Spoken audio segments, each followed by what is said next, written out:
अथ सप्तमोध्याय श्रोताओं के पालन करने योग्य नियमों का वर्णन। सौनक जी बोले, हे शिव भक्तों में श्रेष्ठ महाबुद्धिमान सूत जी, आप धन्य हैं जो कि आपने यह अद्भुत एवं कल्याणकारिणी कथा हमें सुनाई। हे मुने, शिव पुराण की कथा सुनने के लिए व्रत धारण करने वाले लोगों को किन नियमों का पालन करना चाहिए, यह भी कृपा पूर्वक सबके कल्याण की दृष्टि से बताइए। सूत जी बोले, हे शौनक, अब शिव पुराण सुनने का व्रत लेने वाले पुरुषों के लिए जो नियम हैं उन्हें भक्ति पूर्वक सुनिए। नियम पूर्वक इस श्रेष्ठ कथा को सुनने से बिना किसी विघ्न बाधा के उत्तम फल की प्राप्ति होती है। दीक्षा से रहित लोगों का कथा श्रवण में अधिकार नहीं है।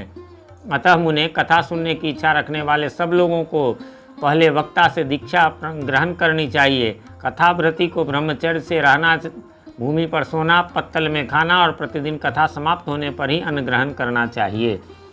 जिसमें शक्ति हो वह पुराण की समाप्ति तक उपवास करके शुद्धतापूर्वक भक्ति भाव से उत्तम शिव पुराण को सुने। घृत अथवा दुग्ध पीकर सुखपूर्वक कथा श्रवण करे अथवा फलाहार करके अथवा एक ही समय भोजन करके इसे सुनना चाहिए। इस कथा का व्रत लेने वाले पुरुष को प्रतिदिन एक ही बार हविष्यान्न भोजन करना चाहिए।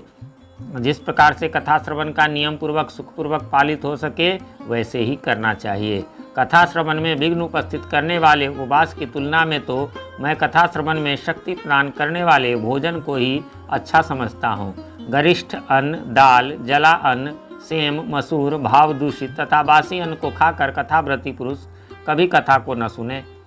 कथाव्रती को बैंगन, तरबूज, चिचिंडा, मूली, कोहड़ा, प्याज, नारियल का मूल तथा अन्य कंद मूल का त्याग करना चाहिए। जिसने कथा व्रत ले रखा हो वह पुरुष प्याज, लहसुन, हींग, गाजर, मादक वस्तु तथा आमिष कही जाने वाली वस्तुओं को त्याग दे। कथा का व्रत लेने वाले जो पुरुष हों उसे काम, क्रोध आदि 6 विकारों, ब्राह्मणों की निंदा तथा पतिव्रता और साधु संतों की निंदा का त्याग कर देना चाहिए।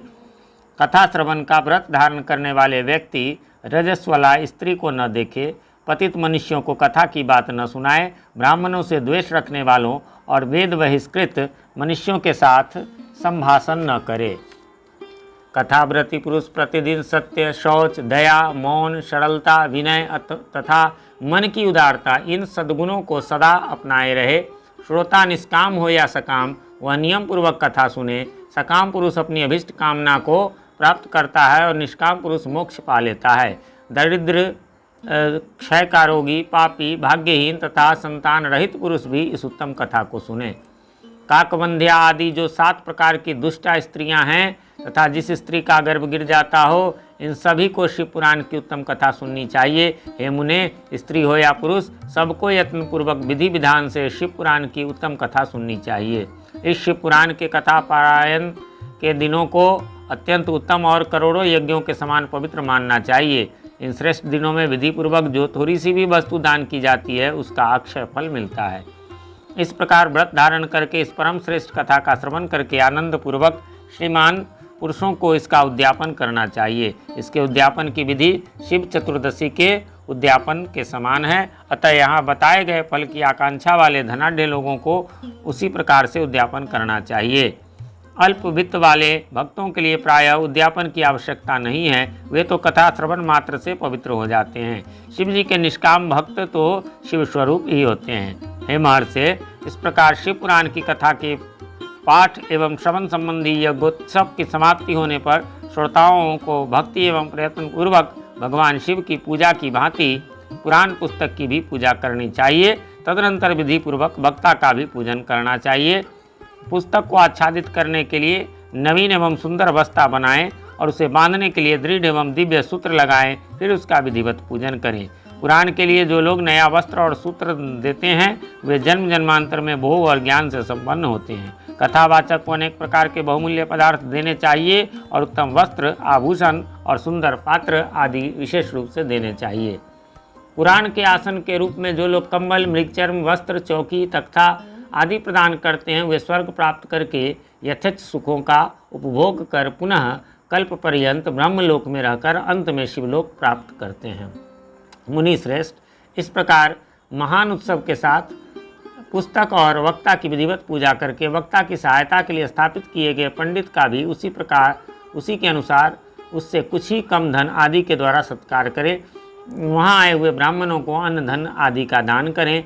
साथ ही गीत वाद्य और नृत्य आदि के द्वारा महान उत्सव करें। हे मुने, यदि श्रोता विरक्त हो तो उसके लिए कथा समाप्ति के दिन विशेष रूप से उस गीता का पाठ करना चाहिए जिसे श्री रामचंद्र जी के प्रति भगवान शिव ने कहा था।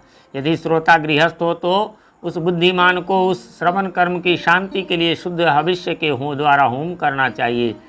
हे मुने, रुद्र संहिता के प्रत्येक श्लोक द्वारा होम करे अथवा गायत्री मंत्र से होम करना चाहिए, क्योंकि वास्तव में यह पुराण गायत्रीमय ही है। अथवा शिव पंचाक्षर मूल मंत्र से हवन करना उचित है। होम करने की शक्ति न हो तो विद्वान पुरुष यथाशक्ति हवनीय हविष्य का ब्राह्मण को दान करे। न्यूनातिरिक्तारूप दोषों की शांति के लिए भक्तिपूर्वक शिव सहस्त्र नाम पाठ अथवा श्रवण करें। इससे सब कुछ सफल होता है, इसमें संशय नहीं, क्योंकि तीनों लोकों में उससे बढ़कर कोई वस्तु नहीं है।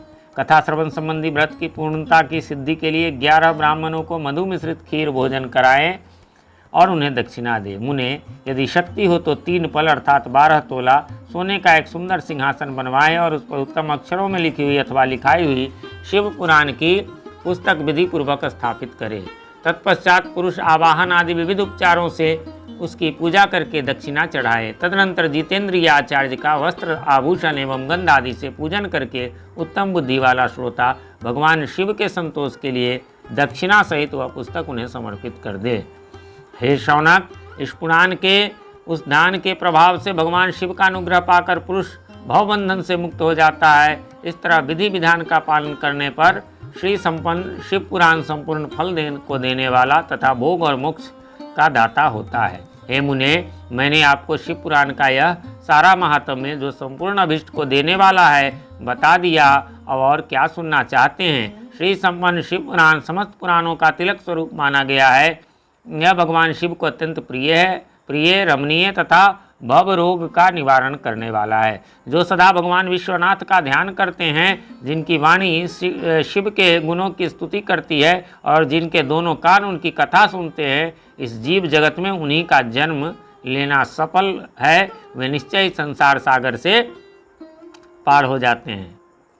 इसको मैं दोबारा यहाँ दोहरा रहा हूँ, क्योंकि इसमें विधि वगैरह जो बताए गए हैं वह सुनकर कई बार हमें थोड़ी सी चिंता होने लगती है कि आखिर किस प्रकार से ये करें। इतना तो संभव नहीं। तो यह बहुत पुराने समय की बात थी, जब लोगों को समय हुआ करता था। आपने देखा होगा, इसमें लिखा हुआ है कि सोने का जो है हम शिव पुराण रखने के लिए बनाएं संभव हो तो। इसके अलावा मृग चर्म वगैरह दान, तो ये सब तो अब इस कली काल में यह संभव नहीं है। तो इसलिए इसको मैं फिर से दोबारा कह रहा हूँ। ये 49वां सर्ग का अर्थ है, 49वें श्लोक का अर्थ है। उसको ध्यान से सुने और अपनी सारी चिंता को आप दूर कर ले। सिर्फ श्रवण, कलयुग में वो जो तुलसीदास जी ने कहा है, कलयुग एक नाम आधारा, जप ही उतर ही पारा। तो नाम जप और श्रवण बस 2 ही है। तो फिर से मैं इसका अर्थ पढ़ देता हूँ। जो सदा भगवान विश्वनाथ का ध्यान करते हैं, जिनकी वाणी शिव के गुणों की स्तुति करती है और जिनके दोनों कान उनकी कथा सुनते हैं, इस जीव जगत में उन्हीं का जन्म लेना सफल है। तो जीवन सफल हो गया, वे निश्चय संसार सागर से पार हो जाते हैं। जीवन सफल हो गया, संसार सागर से पार हो गए, इससे अधिक क्या चाहिए। तो ऐसा चिंता की बात नहीं। चलिए, अंतिम बचा हुआ है, अंतिम श्लोक 50वें श्लोक का अर्थ।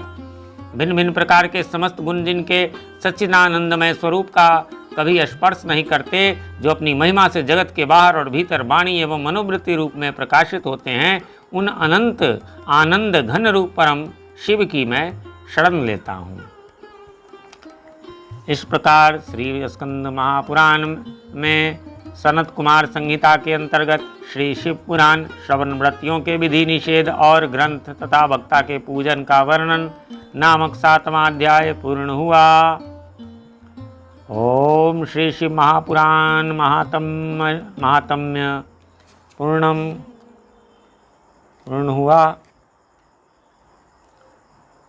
अब हमारा अगला श्री शिव महापुराण का विद्वेश्वर संहिता है, जिसका पाठ हम लोग आगे करेंगे। ओम श्री शाम शिवाय नमः।